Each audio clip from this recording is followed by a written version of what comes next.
ایک یہ ہوتا ہے کہ ہم کہتے ہیں کہ جی یہ تو ہو نہیں سکتا کسی کی زندگی میں تکالیف نہ ہو اور الجھنیں نہ ہو، یہ تو ناممکن ہے.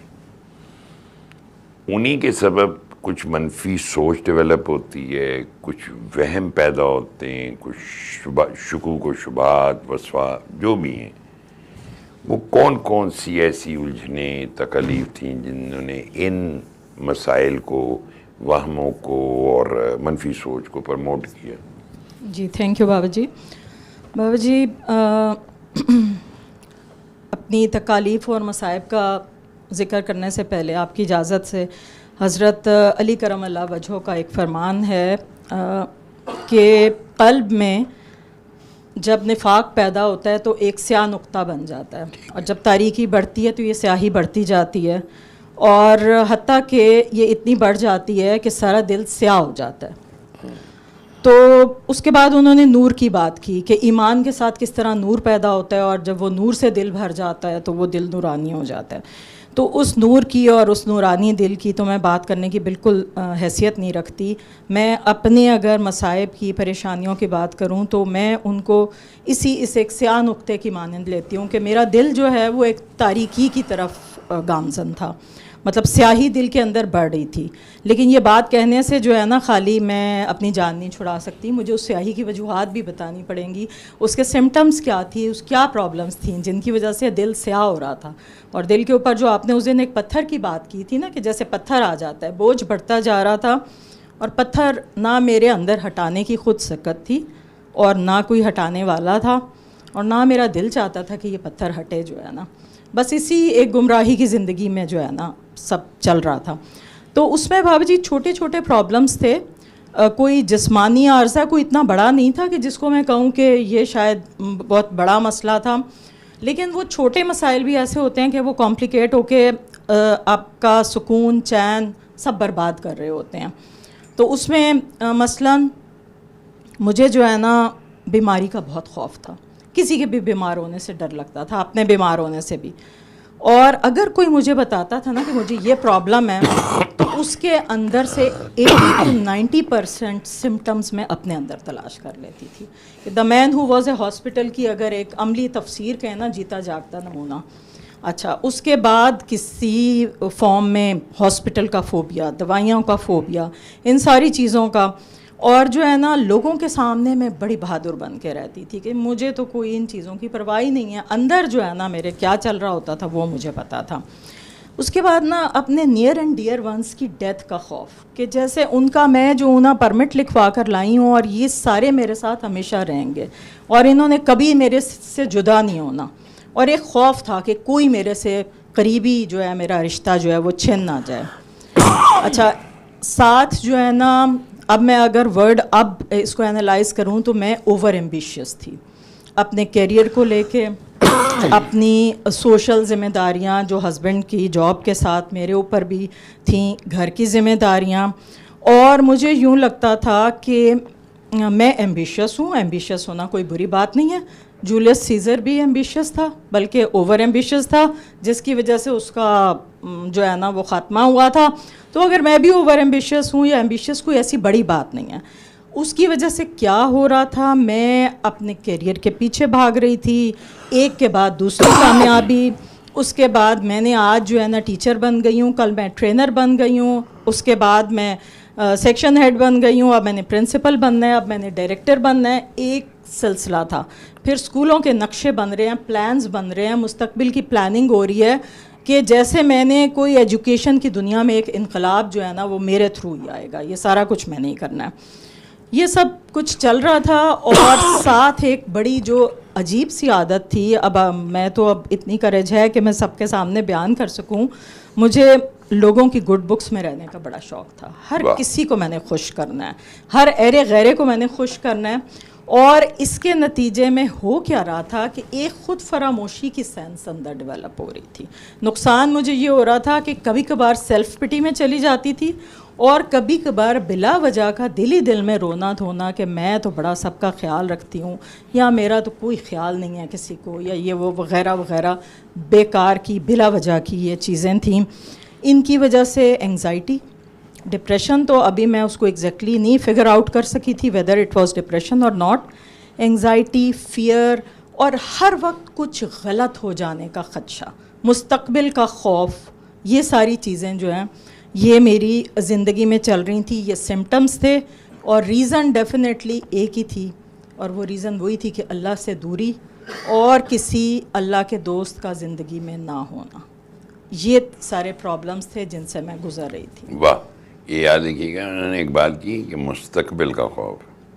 اولیاء اللہ کو کوئی مستقبل کا خوف نہیں ہوتا، اس لیے کہ کوئی چیز ان کی چلے جانے، کسی چیز کے آنے کا کوئی خیال نہیں ہے، وہ حال میں رہ رہے ہوتے، ان پہ ایک حال داری ہوتا ہے.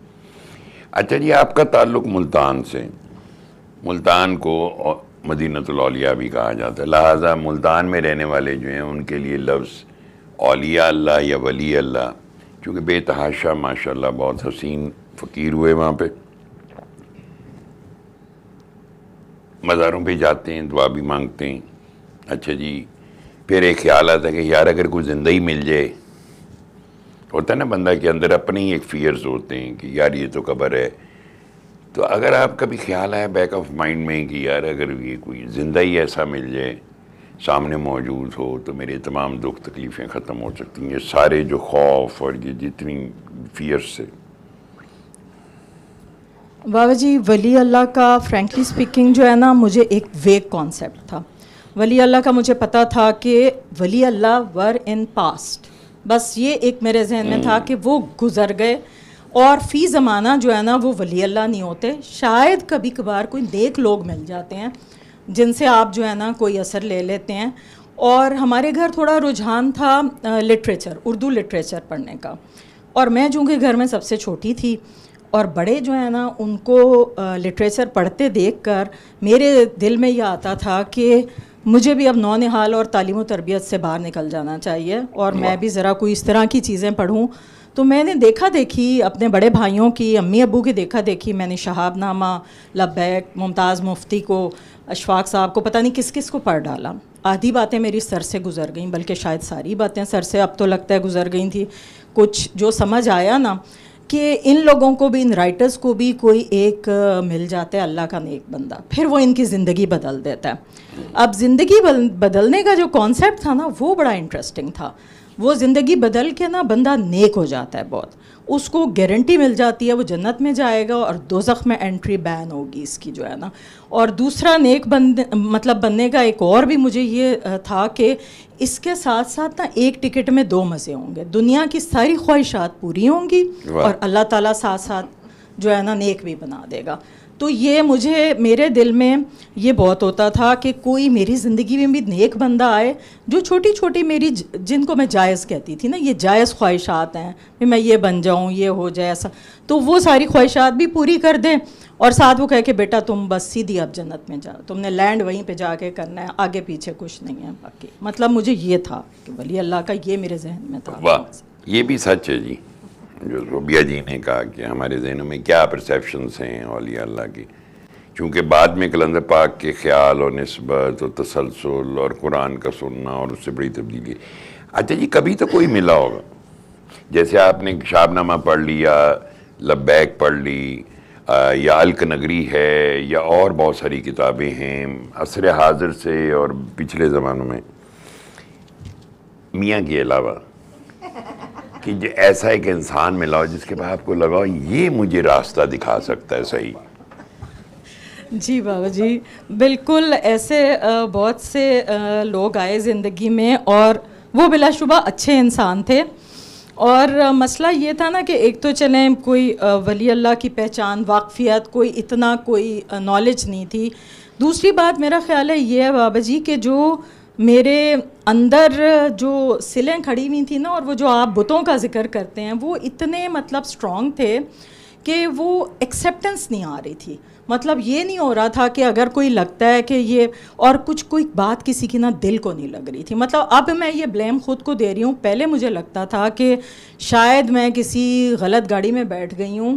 ٹکٹ میں نے بھی گاڑیوں کے بہت مہنگے لیے، خرچے میں نے بھی بہت کیے لوگوں کے اوپر، جو بزرگ جو نیک لوگ ملے، لیکن مسئلہ پھر سارا یہ آ رہا تھا کہ میرے اندر جو فطور تھا نا, جو پرابلم تھا, مجھے کبھی ڈرائیور ٹھیک نہیں لگتا تھا, اور کبھی کبھار مجھے یہ لگتا تھا کہ میری اپنی عقل جو ہے نا وہ اس کے تھرو میں ان کو ذرا گائیڈ کر دوں کہ مجھے اس طریقے سے لے کے چلیں. مطلب یہ کہ وہ جو ڈرائیورز ہیں ان کے اوپر اعتبار میں نہیں کر رہی تھی, اور اس طرح کے آئے لوگ اور بہت اچھے لوگ آئے زندگی میں. لیکن وہ جو بابا جی پھر وہ بات آ جاتی ہے کہ وہ جو خاردار جھاڑیاں جن کا میں پہلے بھی ذکر کرتی ہوں, بڑی وہ مضبوطی سے جمی ہوئی تھیں, اور دل کی جو ہے نا مطلب سختی کم نہیں ہو رہی تھی. اور دوسرے الفاظ میں شاید اگر خوشگمان ہو کے سوچوں نا تو میں کہوں کہ نہیں, میرا قصور تو نہیں تھا, میرا نصیب ادھر نہیں تھا, اور جدھر نصیب جڑا ہوا تھا نا وہ جگہ ابھی مطلب آنا میری زندگی میں رہتی تھی. لیکن بہرحال لوگ وہ اچھے تھے, جو مسئلہ تھا, جو پرابلم تھی وہ میرے ساتھ تھی, کیونکہ میں اپنی عقل سمجھ بوجھ کا بہت زیادہ جو ہے نا. اچھا, ان میں سے کچھ بابا جی ایسے بھی تھے, میں شاید ایک بات بھول گئی تھی میں بتاؤں, کہ وہ بھی ایسے تھے کہ بیچارے وہ پوچھ لیتے تھے کہ بیٹا کہ تمہیں کیا چاہیے, کیا تم جو ہے نا. تو میری خواہشات, میں نے ایک دن تو ایک سے کہہ دیا, اب پتہ نہیں یہ بات بڑی عجیب سی ہے, میں نے کہا جی آپ دعا کریں کہ میرا میاں جو ہے نا وہ بہت فرما بردار ہو جائے. اچھا, ان کا آگے سے مجھے جواب بڑا عجیب سا تھا, کہنے لگے بیٹا میاں تو آپ کا بہت اچھا ہے, اور وہ پہلے ہی آپ کے ساتھ جو ہے نا بالکل ٹھیک ہے. تو میں نے کہا جی وہ تو مجھے پتہ ہے, لیکن کوئی اور اچھے ہو جائیں تو اس میں کیا حرج ہے. اور اسی طریقے سے میں نے پھر ان سے کہا کہ جو ہے نا, اب باتیں سوچتی ہوں تو کہتی ہوں پتہ نہیں کیا تھا میرے دماغ میں. میں نے کہا آپ ایسا کریں, دعا کریں, میں ایک بڑا سا اپنا اسکول بناؤں, ایک ویلفیئر سینٹر بناؤں, اور میں جدھر آپ کی زمین ہے ادھر بناؤں گی, آپ کے گاؤں کے لوگوں کو بھی ادھر جو ہے ایڈمیشن دوں گی, ان کو بھی پڑھاؤں گی, آپ بس میرے لیے دعا کریں. مطلب ایمبیشیس اتنی تھی کہ مجھے یہ تھا کہ میں کچھ ایسا کارنامہ کر لوں, عزت اور شہرت تو مطلب وہ مل ہی جائے ساتھ جو ہے نا ان کی دعا سے. اور دولت میں نے کبھی نہیں مانگی تھی, یہ نہیں کہا تھا کہ گاڑی ہو, بڑا سا گھر ہو, کیونکہ میرا خیال تھا عزت اور شہرت ملے گی تو دولت جو ہے نا وہ ساتھ ایسے خود ہی آ جائے گی. واہ, اچھا جی, بہت خوب. یعنی جو بنیادی طور پہ صوبیہ کی باتوں سے میں نے اندازہ لگایا کہ یہ کانفلکٹ ظاہر اور باطن کا تھا, جو میری انڈرسٹینڈنگ ہے, اور یہ ہم سب کا بنیادی ایشو بھی ہے. ہم ظاہر میں کچھ ہیں, ہمارا باطن کچھ اور ہے. ہم ظاہر میں تبدیلی چاہتے ہیں, باطن کو ہم نے اگنور کرتے. ہماری ساری اساس اور اس کامیابی جو ہے ہمارے باطن کی, چونکہ حضرت علی کرم اللہ وجہہ نے فرمایا کہ تم اپنا باطن درست کر لو, اللہ تمہارا ظاہر درست کر دے گا. تو باطن کو درست کرنے کے لیے آبویسلی اللہ کے دوست کی صحبت, یا کوئی ان سے کوئی ایسا طریقہ یا وقت گزارنے کے بعد وہ آپ کو کسی فیض سے روشن کریں اور آپ کو اسٹرینتھ ملے. آپ نے سورہ رحمان سنی, کیا سوچ میں تبدیلی آئی, اور آپ کیا سمجھتی ہیں کہ آپ نے اس پیغام کو اچھے طریقے سے پھیلایا؟ بابا جی سورہ رحمان جب میں نے سنی تو مجھے ایسا محسوس ہوتا ہے کہ جیسے بنیادیں ہوتی ہیں نا وہ ہل جاتی ہیں. ایک ایسا ہو نہیں سکتا کہ اللہ کا کلام سنا جائے اور کوئی دل پہ اثر نہ ہو. مجھے اپنی زندگی میں جو بے چینی, اضطراب اور ایک کے بعد دوسری خواہش تھی نا, تو کچھ مجھے اپنی اندر ٹھہراؤ محسوس ہوا. مجھے یوں لگا کہ میری زندگی جو ہے نا اب کسی ایک ڈگر پہ چل پڑے گی, اور فائنلی جو ہے نا میں کہیں نہ کہیں رک جاؤں گی. اور ایک تو یہ فیلنگ تھی, اور دوسری بات یہ تھی کہ بابا جی مجھے جو ہے نا میں اس سے جو آگے والی بات ہے اس میں جو مکمل تبدیلی ہے اس کا ذکر کروں گی کہ وہ کس طریقے سے پھر آگے وہ چلی بات. لیکن یہ ہے کہ وہی بات ہے کہ اسپیڈ ورک جو ہے وہ سورہ رحمان سننے کے بعد سٹارٹ ہو گیا, اور مجھے بہت سکون ملا.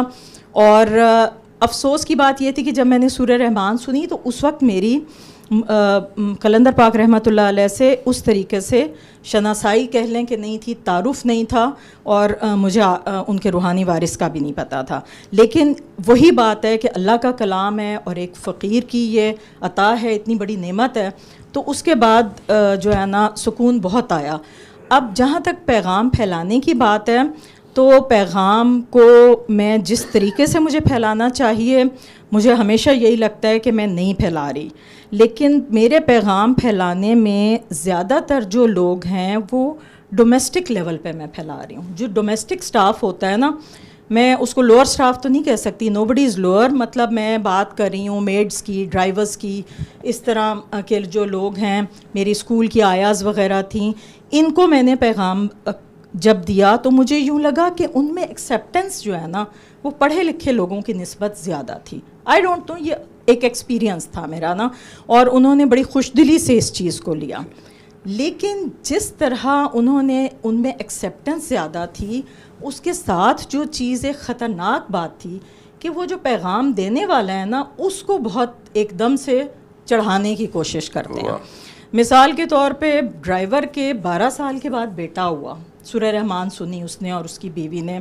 آلدو میں پیغام دیتے ہوئے میری پوری کوشش یہی ہوتی تھی کہ میں ان کو بتاؤں کہ یہ مطلب آپ کے سکون کے لیے, آپ کے دل کی تسلی کے لیے, ذہن کے لیے, وہ جادو ٹونا وہ ساری باتیں اپنی جگہ, وہ بھی سب ایکسپلین وہ میں کرتی تھی. لیکن اس نے جو اس کا ریئیکشن تھا ڈرائیور کا, اس کی بیوی نے اچانک ایک ٹائٹل مجھے دے دیا سائیں وڈی کا, اور اس کے بعد جو ہے نا مجھے, میں کہتی ہوں کہ اس قدر خوف آیا اس بات سے. اسی طریقے سے میری کچن ہیلپ تھی, اس کی 4 بیٹیاں, کوئی بیچ میں مس کیریجز ہوئے, کیا ہوا, اس کے بعد اس کا بیٹا ہوا. سورہ رحمان اس نے, اس کے شوہر نے سنی. اس کے باپ نے کہا ساری دنیا کے پٹھان ایک طرف اور تمہاری باجی ایک طرف. اب یہ دیکھیں ایسی باتیں, مطلب بندہ سوچے کہ یہ کہاں سے کہاں انسان کو پہنچا دے. وٹ ایور کہہ کون رہا ہے, چاہے کوئی میڈ کہہ رہی ہے, چاہے کوئی ڈومیسٹک سٹاف میں سے کہہ رہا ہے. اسی طرح ایک ٹیچر کا رشتہ نہیں ہو رہا تھا جہاں پہ وہ شادی کرنا چاہتی تھی, اس کے ماں باپ مان گئے. مطلب بڑے ایسے واقعات ہوئے. لیکن بابا جی میں آج وہ سب کو یہ بتانا چاہوں گی کہ اگر آپ کی یہ تربیت نہ ہوتی اور آپ نے یہ پہلے سے ہمیں ان سارے جو ہے نا مطلب ان سب چیزوں کا پہلے سے آگاہ نہ کیا ہوا ہوتا تو لائف بڑی ڈیفیکلٹ ہو جاتی, اور ایسا لگتا کہ جیسے یہ خدا نہ خواستہ کوئی جو ہے نا ہم اس کے اندر بڑا میرا کارنامہ ہے. لیکن یہ ہے کہ اس سے میری اپنی کلیئرٹی بڑھی, مجھے بہت زیادہ اس بات کا احساس ہوا کہ میں نے کس طریقے سے خود کو مائنس کرنا ہے اس سارے کے اندر سے, اور میں نے کس کو بڑا کرنا ہے, یہ اس چیز کا مجھے اس سے پتہ چلا. اچھا جی, یہ بڑا زبردست پوائنٹ ہے. جب ہم پیغام پھیلاتے ہیں تو اکثر اس کے بڑے میریکلس رزلٹ بھی نکلتے ہیں. And over the years I have been telling people اس میں آپ کا کوئی عمل دخل نہیں, یہ قرآن کا اعجاز ہے. قرآن پاک وہ پاک کلام ہے. جب اس کو سنتے ہیں تو رحمت تو اللہ نے کرنی ہے, شفا من جانب اللہ ہے, رحمت کرم ہر چیز اللہ کی طرف سے. لیکن یہی وہ جنگ ہے جو ایک صحبت سے اور ایک کنسسٹنٹ موڈ پہ رہنے سے آپ کو ایک ایسی وہ ملتی ہے ساری انفارمیشن کہ آپ کو پتہ چلتا ہے کہ اس ٹریپ میں نہیں آنا, کہ اگر کسی کی اولاد ہو گئی مدتوں بعد, یا کسی کی بیٹی کا رشتہ ہو گیا, یا کوئی اور کام آ گیا, تو یہ nothing doing with your skill. آپ کی یہ خوبی نہیں ہے, خوبی اس خوبیوں والے کی ہے جس کی رحمت سے یہ سارا نظام چل رہا ہے اور سب اس کا کرم ہے. چونکہ صوبیہ جی مستقل دعاؤں پہ آتی ہیں ان کے گھر میں, فضائیہ میں, اور جگہ جگہ جامع آتی تھی. میں تو میرا خیال ہے وہ بہت زیادہ گیا, دعائیں بھی ہوئیں وہاں, اکٹھے بھی ہوئے, اور موم کے ساتھ ایک بڑا ریلیشن شپ ہے. اور یہ آپ کو دیکھیں کہ یہ ایک ڈفرینٹ ورلڈ نظر آ رہی ہے. ہر انسان ایک کائنات ہے, جسے کائنات اصغر کہا جاتا ہے. Different issues, different approach, different environment. اور اسی طرح جو ملے کلندر پاک رحمۃ اللہ علیہ سے, جو نہیں ملے. تو یہ ایک ایسا, حالانکہ بڑا فرق لگتا ہے, میرے نزدیک کوئی فرق نہیں ہے. اس کی وجہ یہ دیکھنا ہے کہ وہ جو روشنی ہے, ملے سے مراد ہوتا ہے کہ وہ اب نہیں رہے, تو جب موجود ہیں وہ ظاہری طور پہ پتہ کیا تو اسٹل دیر. تو اس کا مطلب ہے کہ یہ جو فیض ہے جو انہوں نے کہا تھا, وہ اگر کوئی اس راستے پہ چلے گا, ہی ول ہیلپ ہم اور ہر. سو آپ کو اس مدینہ الاولیاء سے تعلق رکھنے کے علاوہ, اولیاء اللہ کی کہانیاں پڑھنے کے علاوہ, میٹا فزیکل سٹوریز لائک ان الکنگری اور لبیک یا شہاب نامہ یا دیگر کتابوں میں, یہ تو کتابیں ہوگی. آپ کے لیے کلندر پاک رحمۃ اللہ علیہ ایک کتاب ہیں چونکہ آپ نہیں ملے. کب آپ کو محسوس ہوا, کس بات سے محسوس ہوا کہ یار نہیں, دیر از a difference, he is a real ولی اللہ. چونکہ آپ جن جن سے ملتے رہے, کسی چیز میں اسٹیبل یا کنسسٹنٹ نہیں نظر آتا بندہ, لیکن ایک جگہ آ کے بندہ رک جاتا ہے. جی بابا جی, قلندر پاک رحمۃ اللہ علیہ سے میں نہیں ملی, لیکن ان کے بارے میں جو جانا, جو پڑھا, جو سمجھا, آپ سے سمجھا. اور قلندر پاک کی جو فرمان تھے ان سے بھی تعارف آپ کی بدولت ہوا. جب وہ سارا کچھ آپ کے پاس آنا شروع کیا, دعاؤں میں شمولیت اختیار کی, تو زندگی میں کچھ ایسے واقعات ایک کے بعد ایک ہوئے. اب ان سارے واقعات کو میں سٹارٹ میں جو میں نے اپنی پرابلمز بتائی تھیں میں انہی سے ریلیٹ کروں گی, کہ جن میں نا ہر بات پہ قلندر پاک رحمۃ اللہ علیہ کا ایک فرمان جو ہے وہ سامنے آ جاتا تھا. کوئی ایک بات سامنے آ جاتی تھی اور تب لگتا تھا کہ اچھا اصل کہانی تو یہ تھی, اصل بات تو یہ تھی. تو اسی طرح ہوا. اور جو آپ نے وہ بات ابھی پرسوں ہی کی تھی, سبق پھر پڑھ صداقت کا, تو یہ پھر کو تو میں تو آج تک محمل سمجھتی تھی, میں نے تو اس کو کبھی کلمہ ہی نہیں سمجھا تھا. تو جب مجھے یہ پتہ چلا کہ سبق پھر پڑھ کا مطلب کیا ہے, تو مجھے تب پتہ چلا کہ قلندر پاک رحمۃ اللہ علیہ جو سبق پھر پڑھنے کی آپ بات ان کی بتا رہے ہیں, ہمیں ان کا سبق بتا رہے ہیں, تو وہ کیا ہے, وہ اس سلیٹ کو صاف کرنا اور دوبارہ سے پڑھنا. تب یہ اندازہ ہوا. یہ ایک میں نے سمبولک بات کی ہے. اب میں اس کو ریلیٹ کروں گی کہ یہ اس کو میں نے کس طرح اپنی زندگی میں جو ہے نا جانا. بابا جی, ایک ایک کر کے جو ہے نا ہر بندہ جو خاندان کا تھا اس کے ساتھ جو ہاسپٹل فوبیا والی بندی تھی وہ ہاسپٹل میں رہی. ہر بندے کے ساتھ میں ہاسپٹل میں رہی. ہر تھوڑے دن کے بعد کوئی کبھی امی کے ساتھ, کبھی ساس کے ساتھ, کبھی دیورانی کے ساتھ, کبھی بچوں کے ساتھ. وہ جو ہاسپٹل کا ایک خوف اور وہ سارا, اس میں جب آپ کی ساتھ جو ہے نا دعاؤں میں شرکت کی تو وہ بار بار بس وہ بات سمجھ آئی کہ دوائی جو ہے وہ بھی اللہ کے حکم کے بغیر اثر نہیں کرے گی.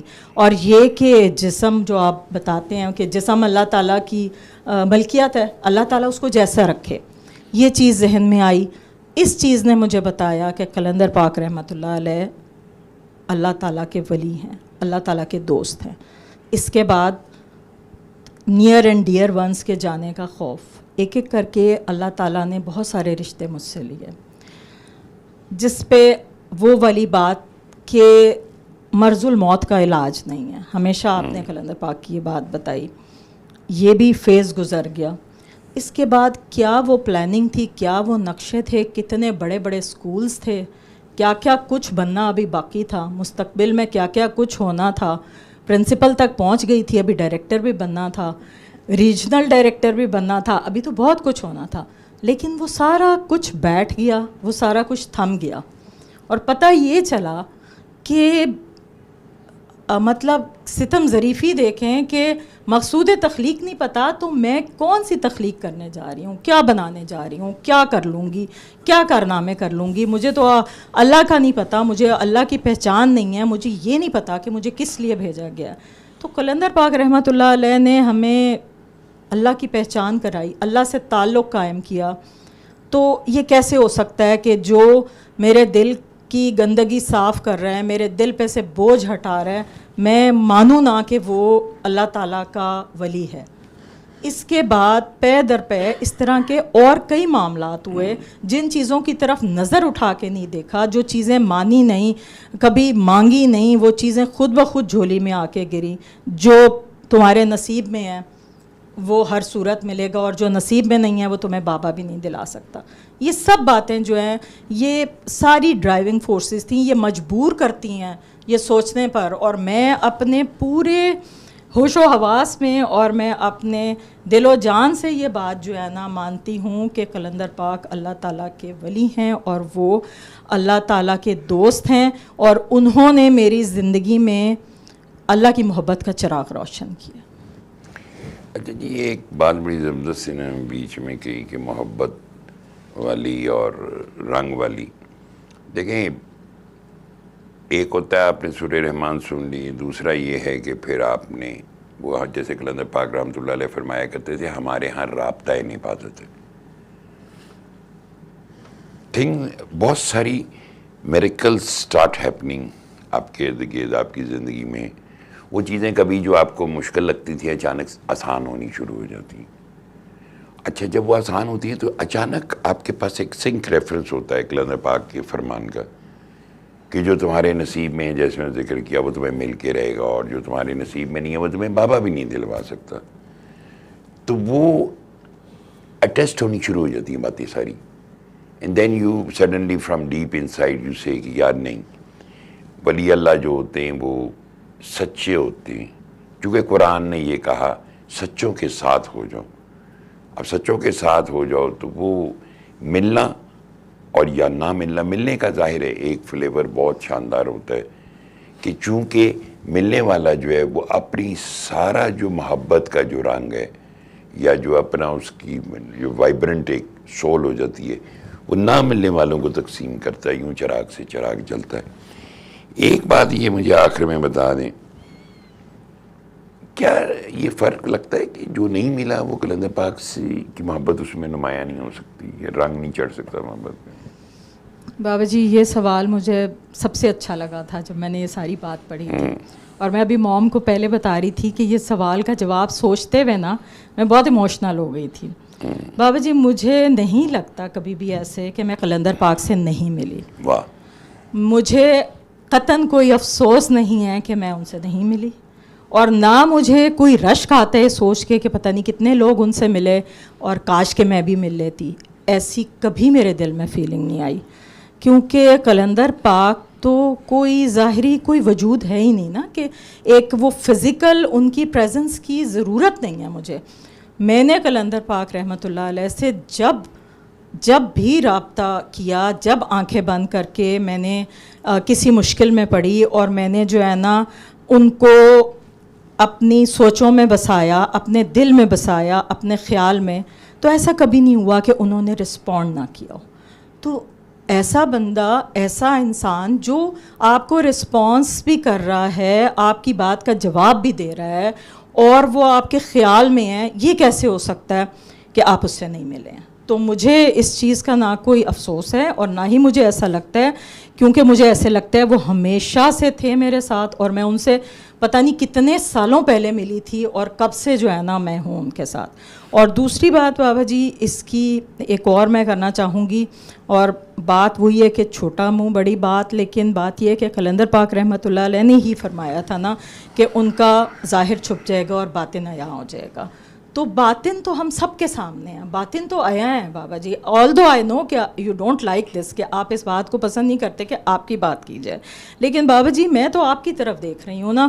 کلندر پاک رحمۃ اللہ علیہ نے یہ بھی فرمایا کہ بابا پیچھے سے بیٹھ کے ڈوریاں ہلائے گا. جو میری پرسیپشن ہے، میری سمجھ ہے، مجھے تو وہ ڈوری وہی ڈوری لگتی ہے جو اللہ تعالیٰ نے جس رسی کا ذکر کیا ہے کہ جس کو تھامے رکھو، وہی ڈوری جو آپ نے جس کے تھرو ہم سب کو پکڑا ہوا ہے، اور ہم سب آپ کے ساتھ ہیں اور ہم سب کلندر پاک جو ہیں وہ ڈوری ہلا رہے ہیں. تو میں تو اس ڈوری کو وہی ڈوری سمجھوں گی، یہ نسبت کی ڈوری ہے.